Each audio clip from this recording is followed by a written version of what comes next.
Hi, and welcome to Strictly Ball Business, where we strictly talk balls, basketballs in particular. And today we're talking about a couple of different subjects. First, we want to dive into one of our best young cores in the NBA and just talk about where we think they can end up being this season.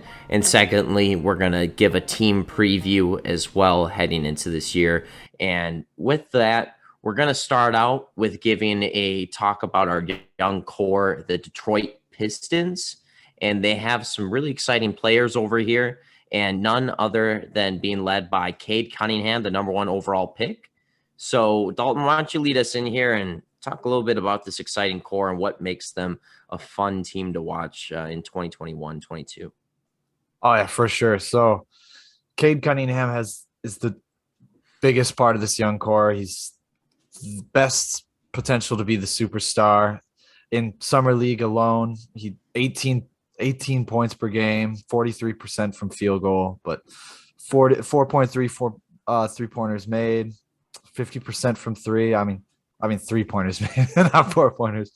But that's crazy. Like 50%. Obviously that's not going to hold up in the NBA, but it's a great sign to see your number 1 overall draft pick shooting like that. We didn't really get to see his playmaking in the showed off or templated more in summer league. It was still, he only got 2.3 assists, and I mean he did make enough passes and he showed that he's able to, but I think we'll see that fully on the NBA stage. He got 3.5 assists in college, so I'm hoping we'll get to see a lot more of that. He'll have the ball in his hands a lot more. Yeah. Go ahead. I mean, oh, sorry. I was just about to say absolutely. Cade is going to have the ball in his hands a lot as a freshman coming into the NBA, and having a guy alongside who can shoot the three well, like Saddiq Bey, I think is going to help. I'm sure you'll get into some of these other players, but I think he'll have a nice time with a surprisingly good supporting cast around him in the NBA. Oh yeah. Like I've mentioned before, how I just love his pick and roll. Watching all these highlights, he knows when to step up. He knows when they don't. The defender drops, and they in a drop coverage, he can guard that. I mean, he can play that perfectly. He can pull up. He can find the roller. He can find the fader. All of it. He's got all those. He's able to drive down and even see the wings, which is it's something that a lot of people miss out on the pick and roll. So that's great. His biggest down I saw, his biggest negative was his defense. Not that it's terrible. He's able to stay in front of the defender. He has active hands, but he has to be able to help out a lot better. His 3.7 fouls in summer league, which was kind of crazy for a guard. Like this guy, he's kind of swatting everything. Granted, it is summer league, but it's still a template for what's to come in the NBA. So he can't be doing that much, and I don't think he's going to have to, especially with Isaiah Stewart playing in the middle. He's not going to be helping out on defense like that as often. Yeah, the only thing I'll say in terms of like committing fouls in summer league is it does seem like the coaches kind of tell these guys to go out there and try and be aggressive and hack a little bit, because what was it? Wasn't it some different rules in terms of how much it took to get fouled out? Because Nathan Knight had like 7 fouls in a game, and so did Cade Cunningham. Yeah, I don't think you can foul out in summer league, or I think the only way you can foul out is through text, or something like that. But I think it's a technical past a certain foul. I don't know. I'm not sure. Actually, I think it's that. I think there's after a certain amount of fouls, it's just text. I don't think you get fouled out in summer league. Yeah, otherwise it's like these guys are out here to learn and play. Like we're not going to punish them. Yeah, I mean, people are freaking out. Like Cole Anthony shot like 36% during summer league. Yeah. I'm like, they're just, some teams don't take it as seriously. Like some of them, they just, if they win, they win. It's whatever. But they're just testing out plays they'll never test in the regular season. You know, they're having players do shit that they never do. So when Cole Anthony shot 36%, I'm like, yeah. Okay, cool. Like it's not like he's going to get worse from season to season. They probably took him out of his comfort zone. I know, like with the Timberwolves, they were trying to get Jalen Noel to play more point guard and try and take the ball up in circumstances.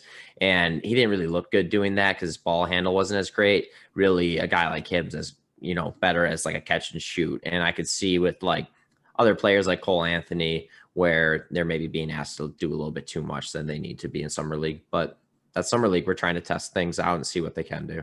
Oh yeah, for sure. And in summer league, also it was shown that Cade's not the best dribbler. I mean, he's for his size, he's really nice. All you could ask for him, but because he's taller and he just can't get into those gaps of the defense that I will talk about with Killian Hayes when I get down to him. But he's just it just takes that out of his game, and it's really nice for a point guard that you don't notice it. But when it comes to like Ben Simmons and Luca, I mean Luca's better at it, but especially not Ben Simmons. But with those taller guards, you don't get that where they can exploit the gaps and get players behind them. Kind of like Trae Young's like super good at, you don't get that with these taller guards. Yeah, the ball handle is definitely what separates him, and his ability to get past dudes and get creative at the rim as a point guard is going to allow him to be just totally different compared to a lot of guys that we're used to seeing. Right. And I mean, I could just jump into Killian Hayes. So that's why it's really nice if he can work out to be their shooting guard, because as much as size is great, but Killian Hayes is a shorter guy. He's only 20. And he can get into those gaps. He's shown that he's a really nice playmaker. It's just offensive side of the ball. When coming into the league, everyone was concerned with his shooting, and has not worked out in summer league or actually in the NBA. I mean, last year's stats for the NBA, he was 7 points a game, 35% from field goal, 28% from three, 5.3 assists, but 3.2 turnovers, 2.2 personal fouls. I mean, there's a lot of errors. Obviously, it was a rookie year. He's coming off injury too. He was injured most of the year, but you expected to see that go up in the summer league, and it's not really. It was 6.3, 32% from field goal, 18% from three, 4.7 assists in summer league, but he was up to 4 fouls a game. So you didn't really see that improvement that you would have liked to see a second player in summer league have. So it will be interesting to see where they go with Killian Hayes, but solid ball handle. Actually, he's a decent catch and shoot shooter. That's why I think it's going to help a lot this season that he's going to probably play the 2 guard off of Cade. He's going to get those looks he never got when he was creating for himself. But he is a very smart player. He can find the next guy. He can see lobs. He can thread the needles. Very good passer. But he's got an opportunity to grow here. I mean, a guy like Cade is going to definitely put him in some better spots to get open shots rather than, banking on a 6'1" guy like Killian to get his own shots. So I think the fit can work out for sure. In time will only tell there.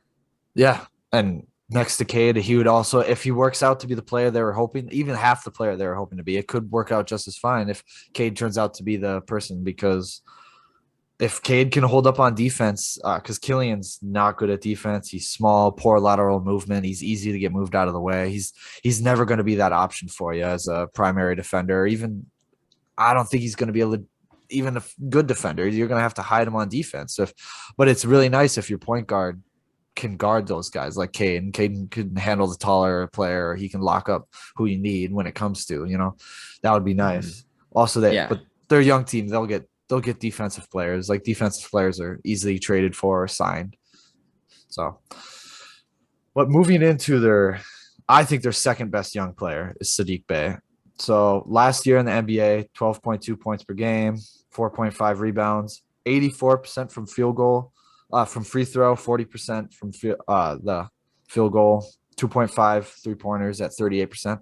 I think he was a solid piece. He was certainly a surprise. I mean, I know going into the draft, I saw him as a first-round pick. I was like, okay, I actually thought he would go in the lottery. I can't remember where he went, what kind of draft pick he was, but I think he was in the 20s. This is definitely a guy that I was hoping the Wolves might take a shot at last year, and kind of in around the same range. They ended up taking Bolmero and McDaniels instead of like just Saddiq Bey. So, but I hate to keep bringing it back to Wolves, but yeah, Saddiq Bey is a great 3-point shooter and lots of promise for this guy. Oh yeah, and like I said with Killian, he's going to get looks that he never saw when Killian was running the offense like last year. Cade's going to create. He's gonna just absorb defenses. So he's going to get tons of good looks, and Yeah, Sadiq's actually pretty great. He's able to run the floor on a fast break. He's able to get out to the outlet or get out in front of defenders. He's he's able pretty to, big too. yeah, he can. My second best thing is he can recognize these mismatches because he's a decent guard post up player for being a rookie last year. So if you can recognize mismatches and get his post fade on, which is it looks good, it just has to come across more frequently. Sure, That's going to help out a lot. But really, his bread and butter is the catch and shoot, knockdown shooter, and I think that's a role he can fit, and that's a role that is always needed in the NBA. His for sure. defense could be better. He was a rookie last year, so I never really judge a rookie year, a rookie on his defense. It's hard to be a really good defensive rookie unless that's all what you do, you know. Right. But Yeah. No. I think there's potential where he can be a solid defender, like not a liability at all. No, I mean, at the very least, I think they got a very solid player here who can maybe turn into like a Michael Bridges type of role for them. And obviously shoots better than Michael, or is probably going to be more consistent. It's just a matter of if he can be a good defender. Yeah, I mean, if his ceiling's Duncan Robinson, that's a really great fit next to Cade. I think that'll work Yeah. out. Yeah, exactly. I think the last thing I have on Sadiq is so when driving inside, he's not the most creative. He'll drive in without a plan, so easily blocked, easy turnover when he goes in.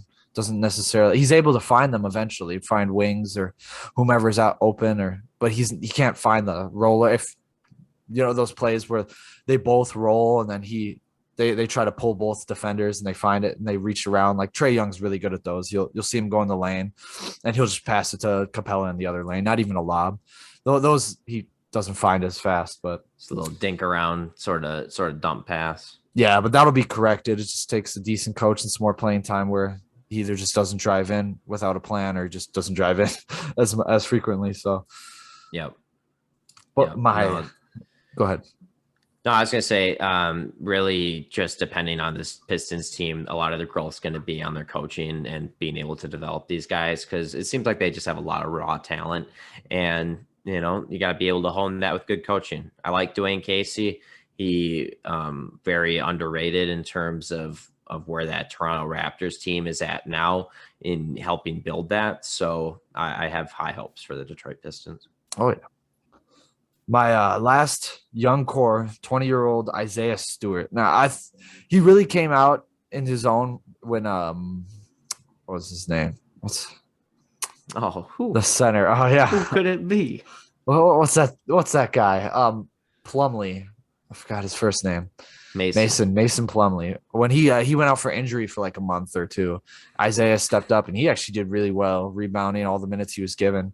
He showed that he's not a shot blocker. He's not a interior, but I mean, he showed that he has the potential. He can figure out defensive. Like when Bam Adebayo first started, I think he averaged 0.9 blocks the first 2 seasons. And look at him now; he's a great inside defender. And Isaiah Stewart has 1.3 blocks, 7.9 points per game, 6.7 rebounds. He showed that he could rebound. He had a few 19, 16 rebound games in that stretch of time.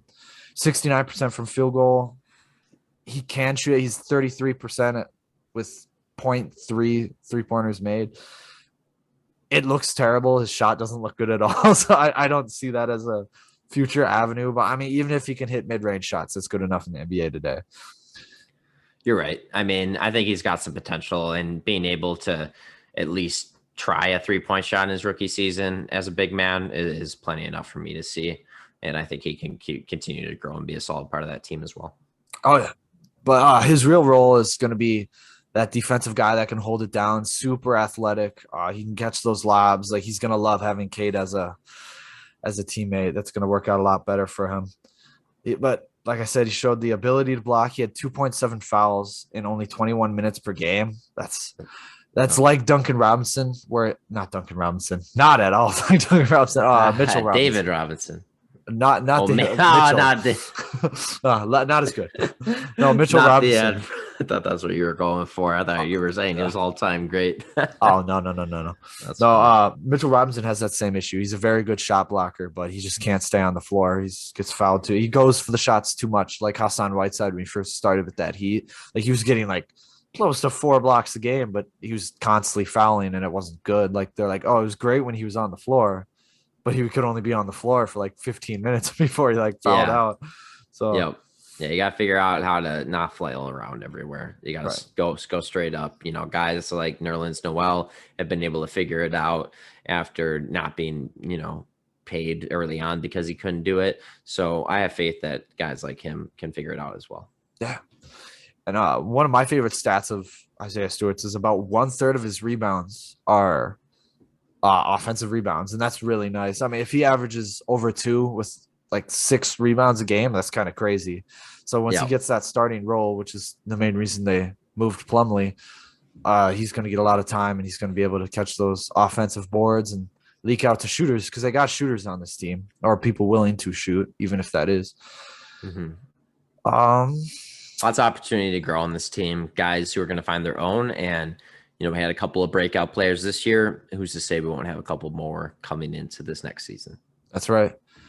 And I mean, outlook on this team, you'd like to think a team that gets the number 1 pick, could he drag them to a playoff berth? Doubt, probably, definitely not. I think they're still Too going to be low. early. I Yeah, mean, there's just too many. There's too many good players in the NBA. yeah, and that's not even what they're looking for. They're not looking for a playoff spot right now. They're looking to see how their players do. They want them Yeah, to grow. honestly, they could use another top pick next year. So Yeah. Jaden Hardy as a 2 would look great. He's looking good. I mean, even Chet. If Isaiah Stewart doesn't work out this season, Chet's a great option. There's tons of guys in the next draft that'll fit yeah, this Pistons team. when you're in a position like the Pistons, you're just looking to grab talent wherever you can. This year, they're hoping their talent gets better, but they need to grab even more beyond that. So, yeah, I think they've got a great outlook. I think them being in the East, maybe their rebuild is accelerated at some point, especially with having the number 1 pick. But I would say 2023, probably looking at a playoff team. Yeah, I'd say that 23 is a good at the earliest. That's when they should even expect to hit the playoffs. They should be the point of a rebuild is to get as not just 1 star, You got to get those 2 stars. Like the Bucks got 2 stars out of their draft and that's all they needed. Mavs kind of hurried it along because they thought Kristaps was the answer, and Yeah. now they're just struggling to find that second talent. Yeah, exactly. You're seeing that same thing with the Pelicans and definitely with the Mavs. And then you end up, sacrificing other parts of your team just to find that other second star. And you're going to see with the Mavericks and with the Pelicans, they're going to be both giving up picks to try and get that second star in, which it's not really an ideal situation to be in. Ideally, you would have just drafted that guy. But patience is difficult when maybe somebody's pushing buttons in the back scenes as well. Yes, sir.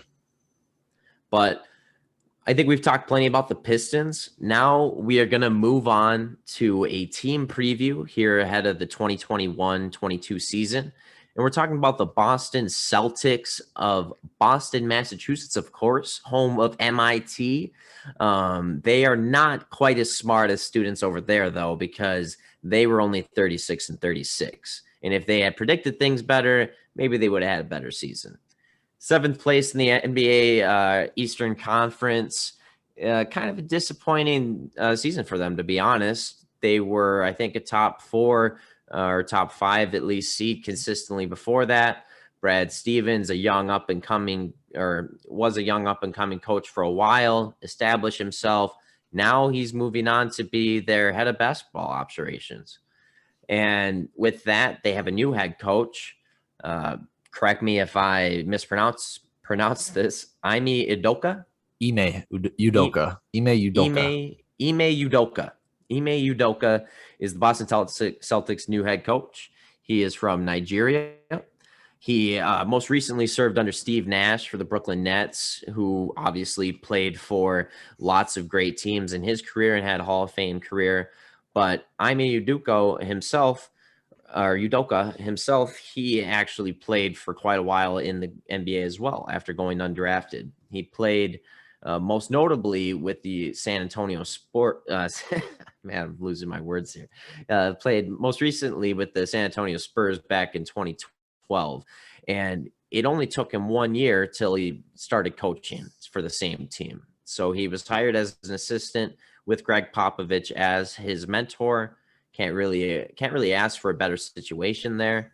And he spent 7 seasons there, which included 3 trips to the Western Conference Finals, 2 finals appearances, and he was part of their NBA title in 2014 when they beat the Heat. He's a guy who's got championship experience, obviously there, but he also, quote unquote, from Brad Stevens, or I'm sorry, from Greg Popovich, he said that Udoka exudes a confidence and a comfort in his own skin where people just gravitate to him. He's a fundamentally sound teacher because he's comfortable with himself and he knows the material and players read it. So he's a guy who's confident, he's poised, and he knows he's there to lead these guys to the championship, and he's the guy they need.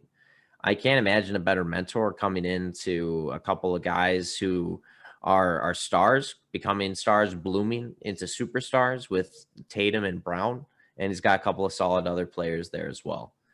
In 2019, Udoka, he left the Spurs. So after being there for 7 years, he wanted to get more studying, some more preparation for an eventual head coaching opportunity.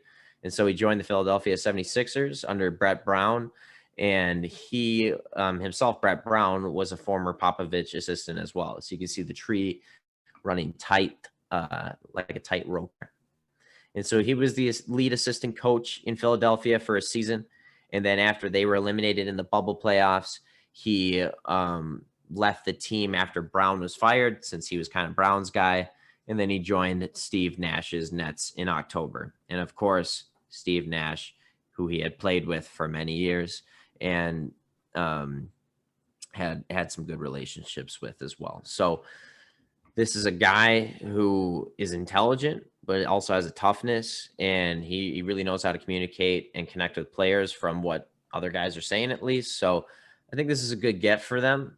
And I know you were pretty excited about this signing as well back when it happened. Oh yeah, he was my favorite upcoming coach that was signed. I think he's gonna help out with the young team a lot. Younger coaches tend to be good with young team members like that. Not that Brad Stevens wasn't young. I just thought it was a time for a change up, and he was a great option. So all the things you said, I think he's going to do great. I mean, all of Pop's assistants have a great potential in this league. So I'm excited to see what he does. Absolutely. I mean, I think Brad was coaching there for 6 or 7 years, maybe longer, or it felt not that long, but it was plenty of time to move on. Mm-hmm. And in terms of who they were as a team, Brad Stevens wasn't really pushing the needle enough for them anymore. The last couple of seasons, they've really just been a middle of the pack team, and they've been above average in some categories and below average in some categories, but overall not really horrible in anything, which is a good thing, I suppose, if you want to be a playoff team, but it doesn't mean anything if you want to get out of purgatory.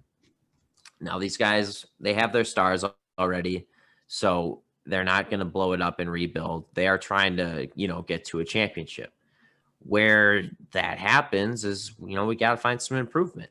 They lost in the first round last season to the Nets 4-1. It's going to be tough for them to beat a team like the Nets unless some of these guys really step up and take over. Jaylen Brown, we saw, became an even better player last year. Can he take another step this year? He averaged 24.7 points per game last year on 48% shooting and 39.7% shooting from three. That I love. I mean, shooting wise, he showed us he can do it. He showed us he can get to the rim, and he's aggressive, and he can get buckets for himself.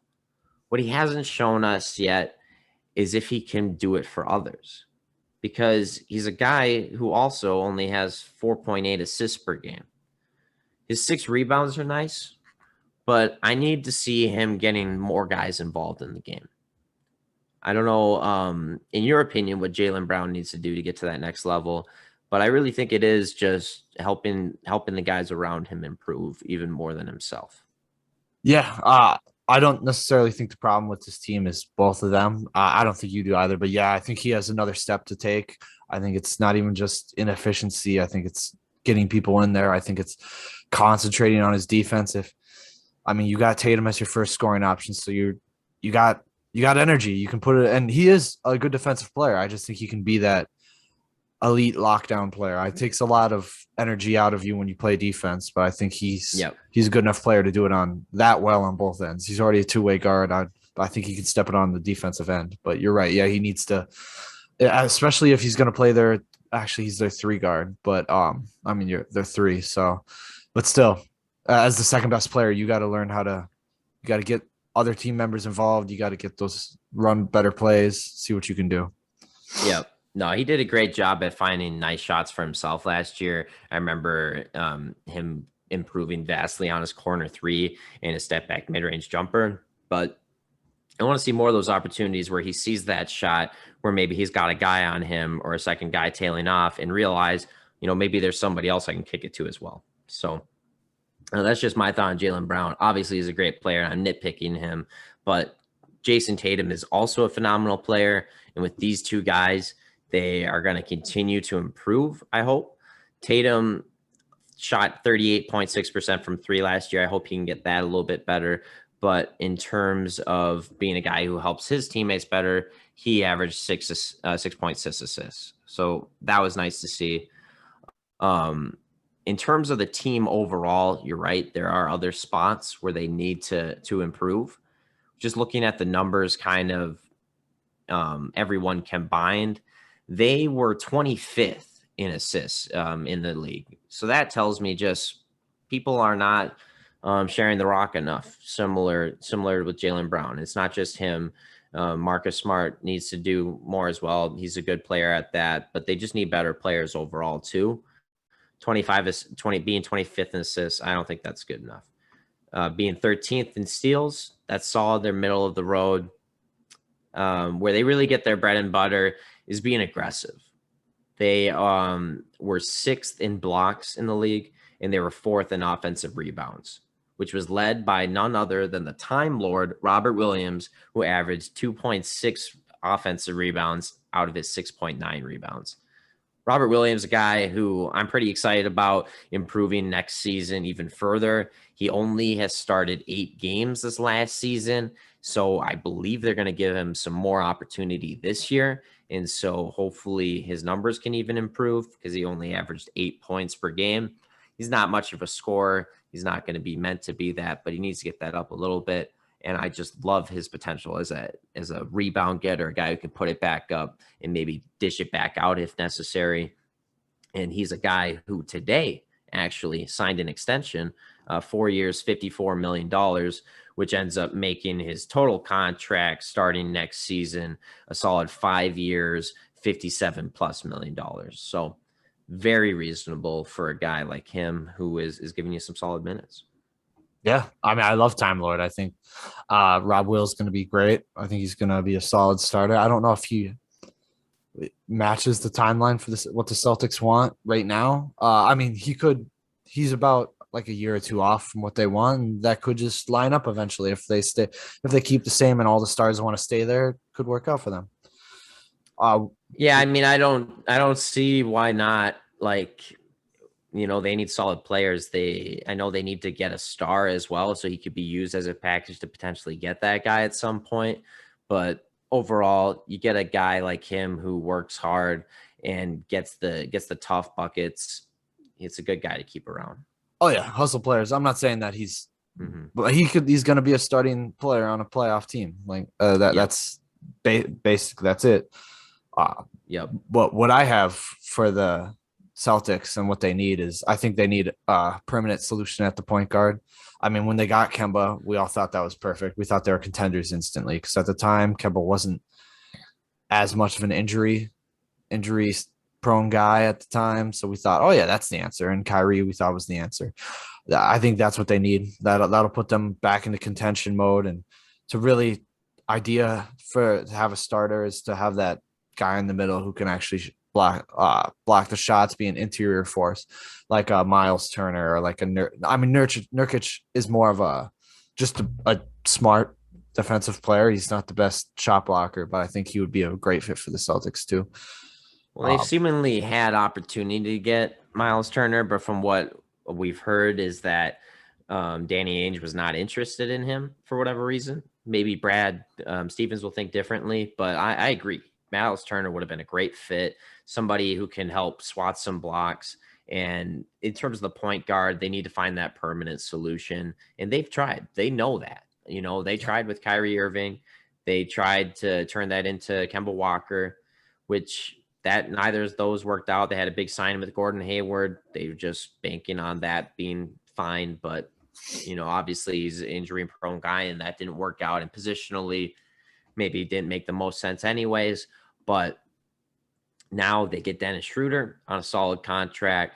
At least is a good price for them. They get Marcus Smart back. I love Marcus Smart, and I think they need a better player than both those guys. But, there's not a whole lot of better options out there.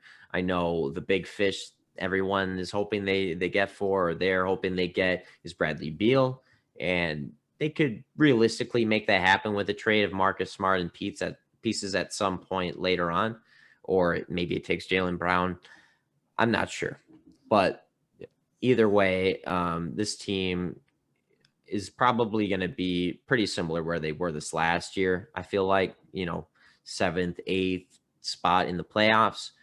Like I said, they're middle of the road in a lot of categories. And another one I wanted to mention where they're not middle of the road and need to improve is their free throw attempts, as they were 25th in the league in terms of free throw attempts and 25th in the league in terms of free throws made. So it's a problem to me. That is a problem. Oh yeah, for sure is. But just going back to Miles Turner quick, actually, Danny Ainge just for his entire time there, he never wanted to trade a first round pick, and I think that's where it fell in with Turner. I think the Pacers really wanted a first round pick at least for him, plus whatever cap to make it up. And he just refuses to trade away first round picks. Granted, they draft some decent guys in their first round picks, like Peyton Pritchard, with the Neesmith. Those were all pretty good, but Langford wasn't. But I mean, it's just like he stockpiled picks. Like, I agree, those are decent guys, but at best, it's like you're getting a good role player out of one of those guys. Yeah, and if they want to get Beal, they're not going to do it without first round picks. And I think Beal would be a great fit. I think he would be that perfect second option behind Tatum, moving Brown to the third. I think that'd be perfect. Then you could just get like a Jalen Brunson or a Devontae Graham as your starting point guard. I think that would definitely work out. And I mean, you could even settle, and then you could just settle at center if you have Bradley Beal with Robert Williams, and then I think that's a contending team if they go out and get Beal and one other piece. I think that'd be fine. Oh, absolutely. And we've seen it before where if you just get those 3 stars, you can round out the team with, minimum or mid-level type of contract guys and be fine. So I think that's definitely the formula for them, is to get that 3rd star. It's just an avenue of how you get there. So, yep. In terms of improving the guys that they have right now, I think improving the free throw attempts, they got to drive to the rim more. They are a good shooting team, so I understand why they don't drive to the rim as much, being that they were 10th in 3-point attempts and 10th in 3-point percentage last season.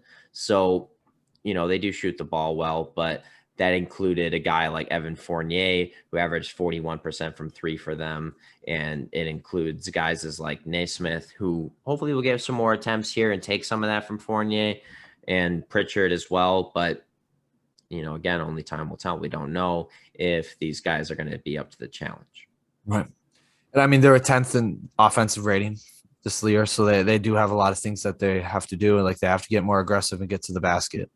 I think that's a huge idea. Like they're great at spacing. I mean, top 10, like you just said, but they got to do something with that. I mean, that's not going to mean anything if no one's driving in and cutting. I think a new coach, I think he'll figure that out and he'll change that up. But like you said, I think another key component to piggyback off of the offensive woes is their pace. They're 21st out of all the teams in the league. So I think they really need to pick up the pace a bit to get to the rim more and get out in fast break.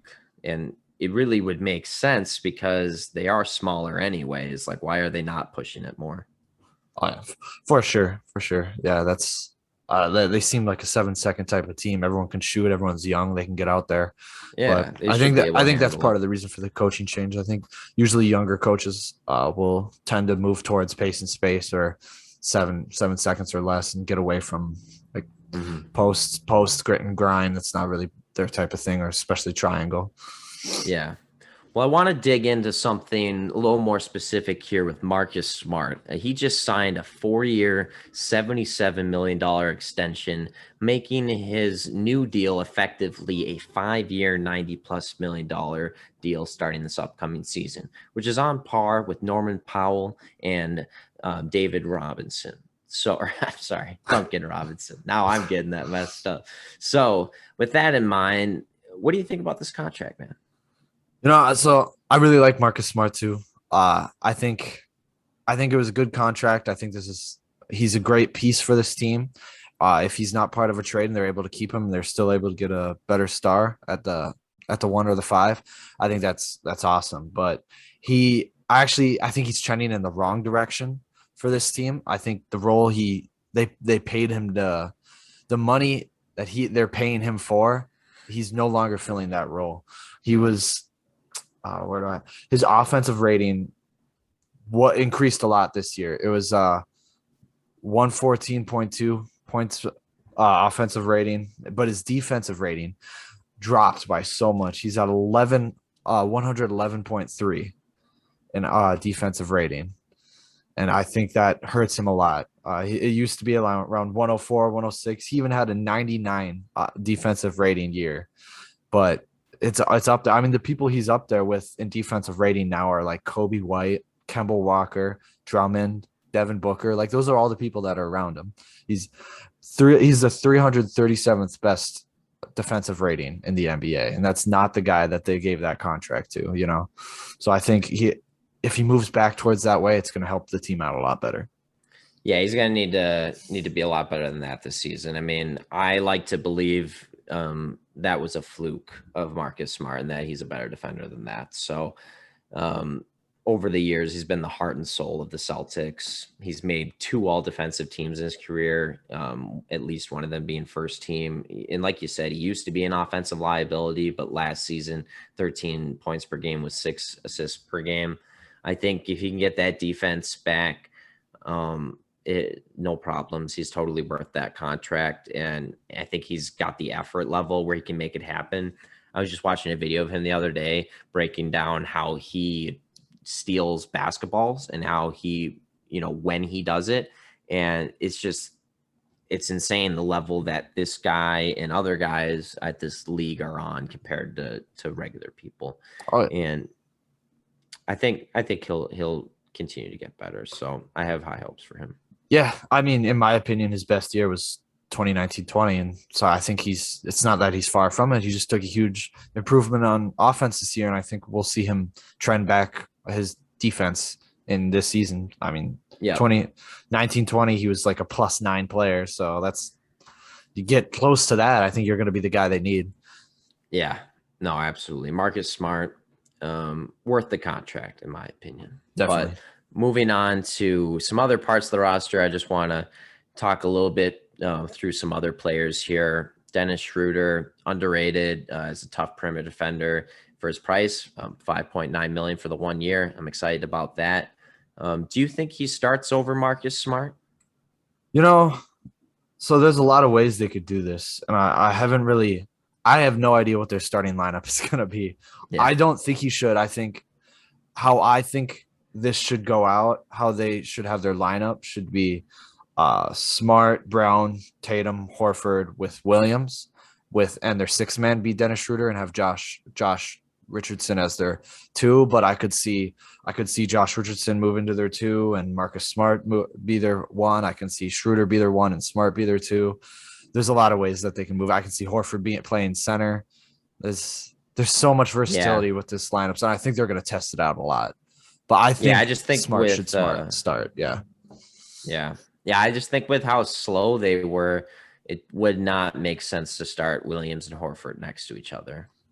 Yeah. I mean, Williams, he isn't the fastest player, but I mean, he is athletic, so at least he has that. It's just you're right. Maybe that's not the best move for them, but then that's kind of asking for Schroeder to ask him to step out of his role, which it showed that he wasn't that good at it as a starting point guard last year, and he excels as a six man, which I think is his preferred role. So if you don't do that, it's pushing Josh Richardson in the starting lineup, and him and Smart aren't going to work next to each other. Not enough offense. Good enough for defense. I think that's a great defensive combo, but I don't think that'll work. Yeah, Josh Richardson, not a guy who excites me much, so I wouldn't even really take him into much consideration for the starting lineup. They're in a tough circumstance here. I think between their wing players, it's not a ton of guys who get me excited, especially one of the ones who probably does excite me the most is Peyton Pritchard, but he's only 6'1". You know, he needs to be bigger. He's a solid defender for his size. He plays hard, gets to the rim. He's got a lot of potential as a shooter. We just saw him drop 91 in a pro-am, but I don't know. I mean, he's probably not starter quality. Yeah, I mean, I see Pritchard as just like the ninth or 10th man on this roster. I mean, because you still have Cancer on this team too, and Yep. I think he's good. He's going to be a solid piece for them. Not a starting center, especially with the personnel they have. They don't have maybe if Tatum was a shot blocking extraordinaire or even an interior defense, but he's a pretty good perimeter defender, just inside defense. He's a three. He's not supposed to be that good at it. Yeah. Well, they got they got guys for specific reasons. I think Pritchard is a guy who's young and can grow into his role a bit and maybe give him some more minutes this year. The reason why they signed Enes Kanter is because just for regular season, he's not going to get a single minute in the playoffs. He's a terrific rebounder and a good scorer on the block, but he's a horrible defender. And with that, you can't play him in the playoffs because of that. Minimum contract. He'll probably get some good minutes during the regular season. He's a guy who's played for them before, gets you some energy, and that's about all I got to say on Enes Kanter. But they got a couple of other interesting guys here too. Chris Dunn, they just traded for. He's pretty awful on offense, but his defense has kept him around in the league, so might be a guy who gets some minutes as well. Romeo Langford looked decent in the summer league defensively. Offensively, he can't seem to do anything anywhere. Which is weird. He was drafted on his offense, so that's kind of a strange thing to say. I don't know. I think he was during the draft. I was hoping the Magic would get him, but I'm glad it didn't work out. They drafted Chuma Okeke, and he's turned out to be a better player than Romeo, at least. So I'll take it. Yes. So it's been 2 years, right? 2 years. Yeah. That's kind of the crazy thing in the NBA. I mean, if you show me like absolutely nothing in 2 years, we might move on from you. The Timberwolves just did that with Jarrett Culver. Yeah. No, yeah, for sure. I mean, Neesmith's filled the role that they drafted Langford for anyway. And Neesmith's been way better. It's just no doubt he's a better player already than Langford, and he has one less year on him. So yeah. So it's like, well, sorry, I guess you're done now. Yeah. You had your chance in summer league to show us that you can make those plays, but you couldn't. So here we are. Yep. So that's the Boston Celtics. A lot of question marks is what I would say. Definitely a lot of excitement with the top players they have, but I would say just like most of my my favorite women, they are top heavy. So oh, I'm sorry. My girlfriend might listen to that one. Not love that. Not just kidding. But Boston Celtics. I think this year I predicted in our last episode they'd end up with the 8th seed. I think that's pretty realistic. Last year, finishing the 7th seed. If they could get top 5, that's the goal with the new head coach, is to definitely improve. But I'm going to need to see something to believe that's going to happen. Definitely a play-in team. Anything definitely more than that's a successful season for them. Yep. But like Tatum and Brown aren't going to accept that. They don't think that's acceptable. No, should they? And that's the kind of type you want out of a star. Hopefully they just don't leave. I mean, it's the Celtics. They'll just get stars back anyway. So yeah, I mean, it's the Celtics. It's the best place for these young guys to be. Like, what, you gonna leave and go join the Lakers? Yeah. No, you're not gonna do that. So these guys are probably Celtics for life till they trade them for a new star. So right. That's how it goes. And we are always going to be here to break it all down in terms of the business and the balls and the stricks. So strictly ball business. We're going to tune it out here. Alec and Dalton, thank you to everyone for another splendid day.